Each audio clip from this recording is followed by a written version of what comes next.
Well, hey, handy people, Dan here. Hey, well, laser's close. Lazarus is coming back. Got the trans fixed. Yeah. We had it up on jack stands, and well, let me show you. Come on.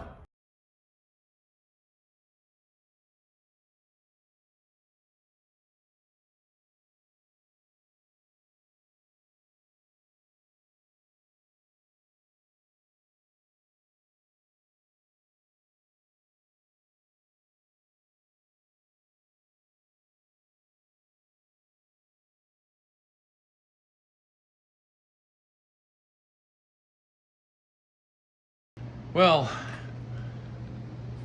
I put that guy back on after I filled the transmission back with trans fluid. I captured most of it, so I didn't waste it because it was fresh fluid. I put the shift cables back on with the snap bushing kit. I got the cables back in the mounts, and for that I used pushing this clip down. You can see this front one. The back one's harder to see. It's harder to get at too. It's back here. With stuff in the way is kind of tricky, so I use this combo, basically a hammer and a long punch, and I can reach this punch in different angles and hold it on there. As you can see, hopefully you can see it, and I hit it and just tap it in, and I worked it in that way, and that worked well, even for the one back here.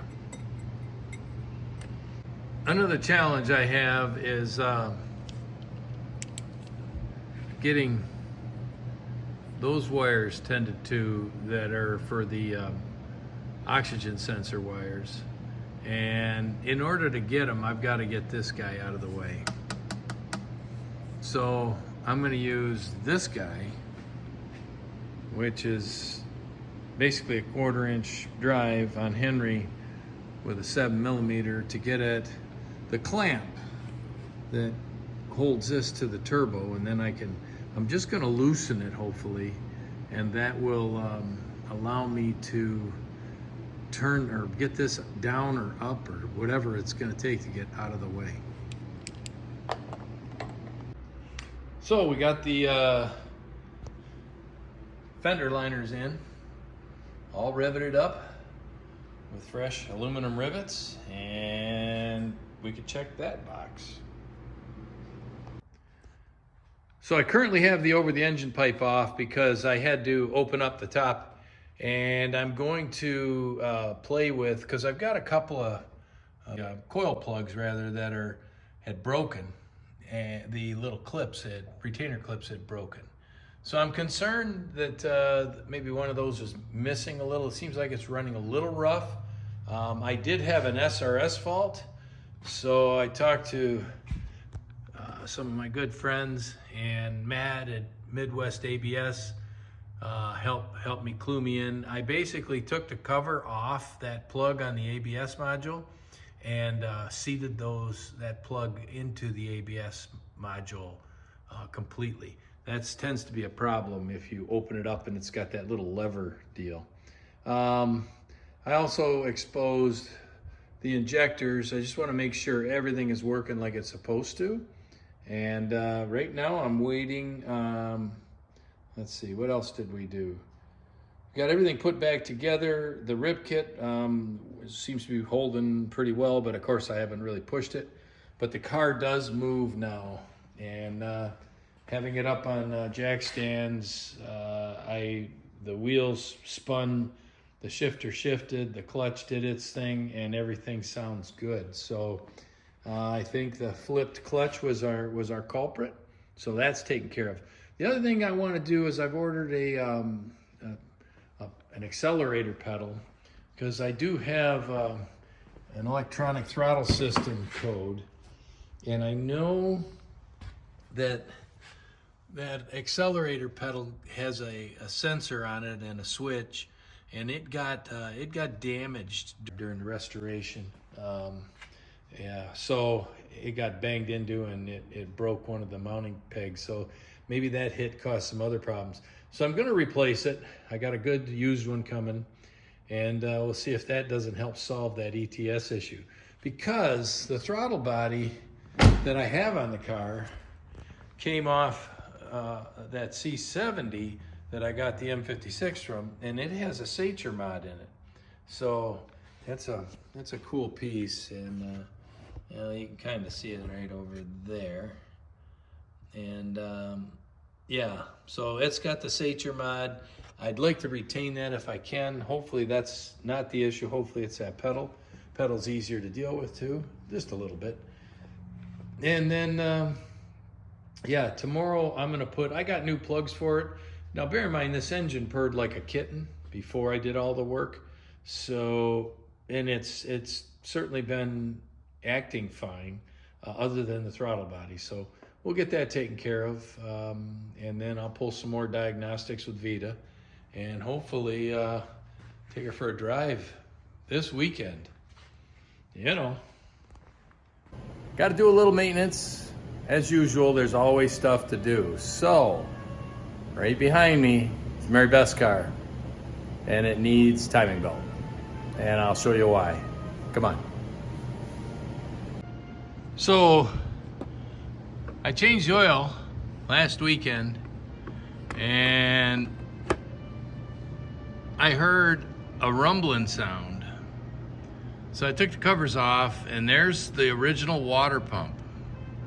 Now the original water pump is 17 years old. Yeah, that's right. Now the timing belt was changed at 120,000 in 2015. So technically I have till next year to do the timing belt. However, because it was their first timing belt change, they left the original water pump. Now that water pump's failing, as you can see by the crustiness on that weep hole down there. And that is got to be changed. So I'm going to do the entire system since I'm in there and give this thing fresh love. First, you got to drain the coolant. So I got the coolant draining. Second, you got to take this strut bar off. I've already taken the cover that you have to take off as well. So I just pulled the serpentine belt off, and that side looked real nice. Yeah, it's crazy. But that back side, oh my word. What is going on there? I don't know, but it didn't like whatever it was. So I guess I need a new serpentine belt. Yeah, look in there and see if you can tell what's going on. Let me see that belt there. Yeah, hang on a second. I don't see any issues. Right, you know, a quick look.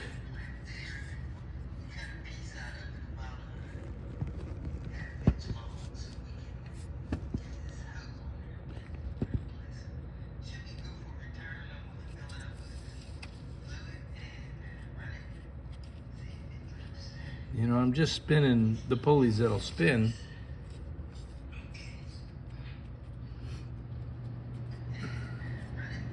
See if I've got some kind of notch or something that's causing that.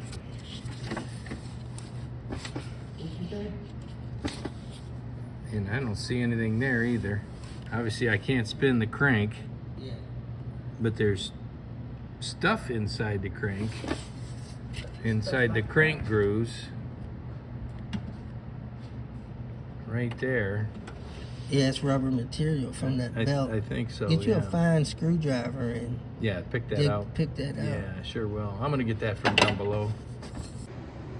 So, I removed both the ECU, TCU with the removal tool.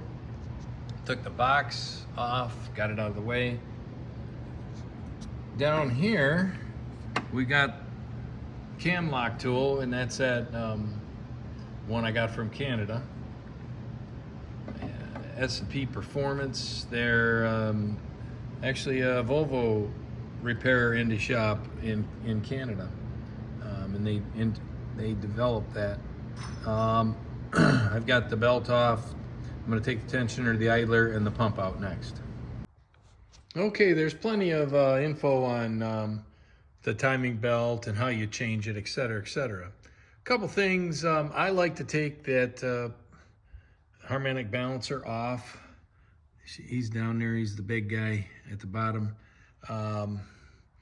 There's 4 number 10s, and then there's a big number 30 that's got to come off. I do lock the cams when I do that with my locking cam tool. And then when I'm done pulling the old belt off, pulling the old water pump off, cleaning up the water pump gasket area, taking the tensioner off, taking the idler off, I then reverse the procedure. I put the water pump on first, and of course I always use Loctite on those bolts. I use a blue, and put the bolts back in, tighten them in a sequence, torque them appropriately, and then I put in the tensioner and the idler. The idler I torque down appropriately. The tensioner I leave loose until I get the belt on. Once I get the belt on, which is can be challenging, once I get the belt on, then I check my timing, and in this case, I had actually gotten a tooth off on the exhaust cam. So what I did was I took the timing belt off again and moved the pulley so that the 2 sides aligned. The beauty of this is you can see from a previous timing job, there's a white mark here and here, and the same on the other cam. And it's hard to see from this angle, but they're now in time. Before the other cam was advanced, the exhaust cam was advanced, but now they're way more in time than they were. And they're just a little behind on both of them, which is where they were when I started. So I also have down below, and I'm sorry my light died, but down below that where it goes into here, the timing is perfect. It lines up with the notch. This one lines up where it's supposed to on the block, and that's a big deal. So getting the timing right is important. Couple things to note that will help. Note that I took the ECU and the transmission computer out and the box out. Big deal. Got to get it out of your way. I also drained all the coolant from the car. Another big deal. And we're almost there. I'm going to finish this up tomorrow because, yeah, it's getting late.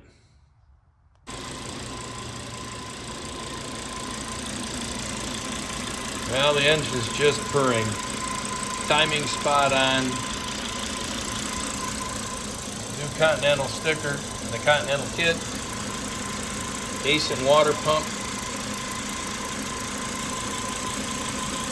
Fresh serpentine belt. Fresh passenger motor mount. Yeah. Oil change. Filter. Yeah.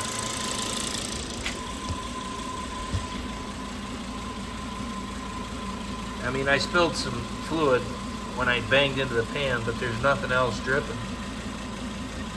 Nice.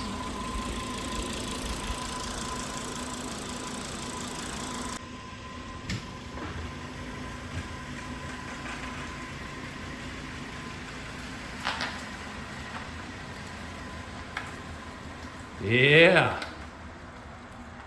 Well, that takes care of that.